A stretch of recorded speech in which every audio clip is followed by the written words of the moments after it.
ham bu tort, atirgulli tort. Videoni oxirigacha ko'rsanglar, qanaqa yasatishni o'rgatib qo'yaman. Obunachilarim orasida yangi konditerlik sohasidagi qizlar ko'p ekan. Sizlarga manfaatli bo'lsin deb shu videoni olib joylashga qaror qildim. Tort uchun kerakli deyarli hamma narsalarni asl food do'konidan olaman. Shoshib shu instrumentni olish esimdan chiqarib qo'ydim.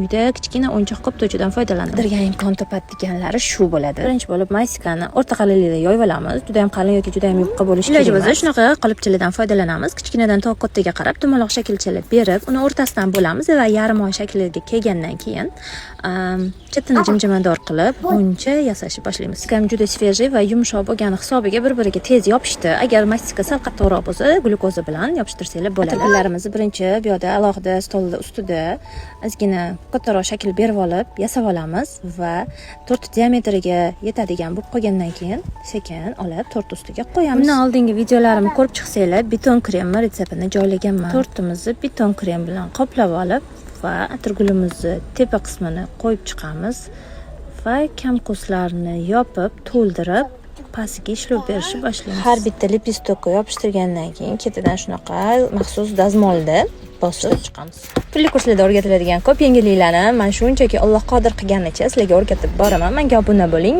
va video yoqqansa like bosing. Qalay o'xshabdimi, o'xshagan bo'lsa kommentariyada yozib ketinglar.